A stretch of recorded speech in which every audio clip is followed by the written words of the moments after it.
Hey, what's up guys, Pratima here. So today I have the iPhone 13 with me, and as per the market feedback, this thing is not selling as well compared to its Pro siblings.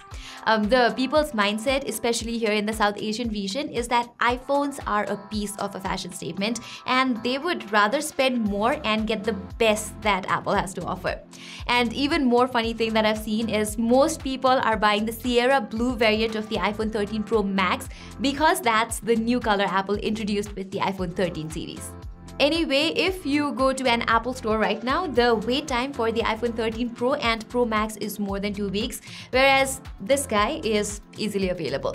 The reason the iPhone 13 is not selling well is quite obvious, to be honest. That's because, first, for those who are seeking the best value iPhone this year, the iPhone 13, well, it does not offer one. And secondly, for those who have got all the money to spend, they would rather get the Pro variants.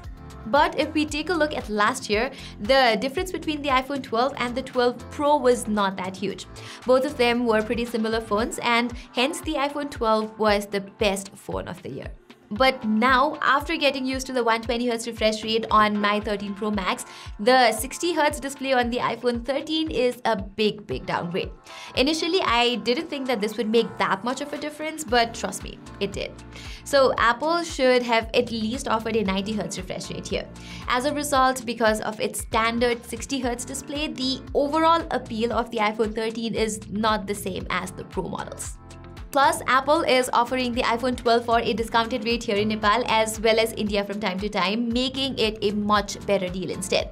If you compare the overall specs between the iPhone 12 and the iPhone 13, they are quite similar.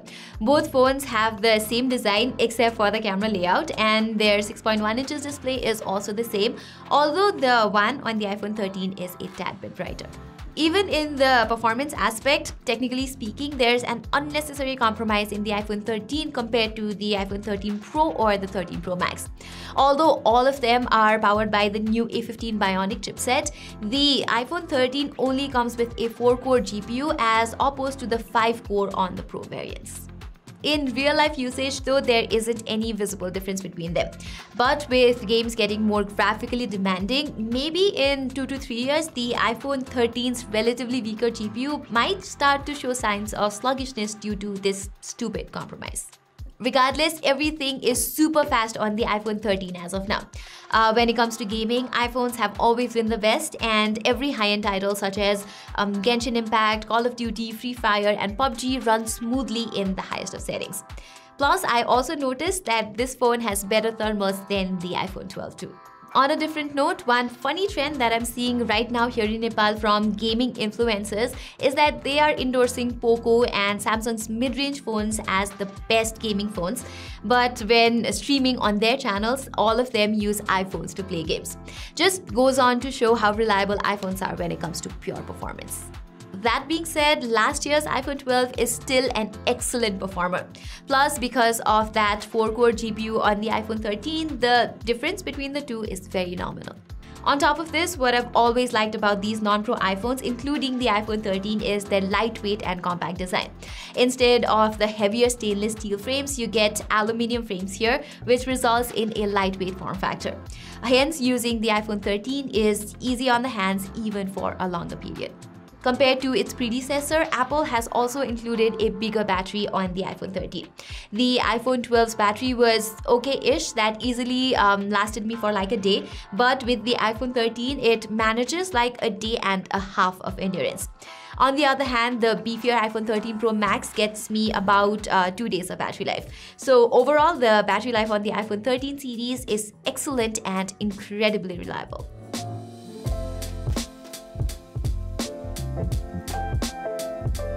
Now, finally getting to the cameras, I am actually surprised to see the iPhone 13 hold up this competitively to the iPhone 13 Pro Max, which supposedly has a newer and better sensor. Here, what I absolutely love about Apple is that they don't tweak the color science among the cheaper and expensive models, which means that the daylight results have a very similar output. As you can see from these samples, the colors and contrast and the dynamic range are almost the same between the iPhone 13 and the 13 Pro Max. They are alike in terms of detail levels as well. However, since the iPhone 13 lacks a dedicated telephoto camera, you cannot click 3 times portrait shots and you will have to do with the primary wide-angle lens instead. Even so, the photos look quite comparable to the 13 Pro Max.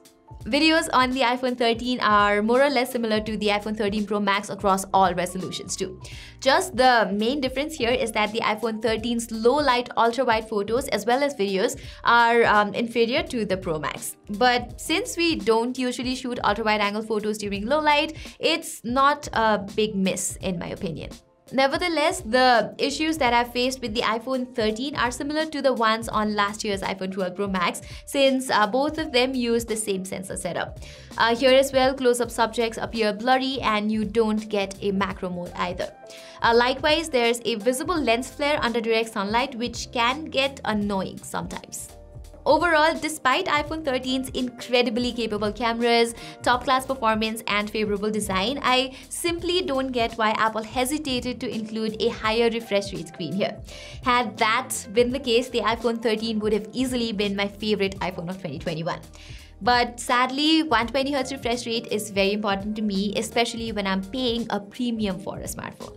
Therefore, you should only buy the iPhone 13 if it gets a price drop, which is quite likely with the Black Friday and New Year sales right around the corner, so watch out for that. And be sure to check out the iPhone 12 as well, because it goes on insane sale from time to time as well.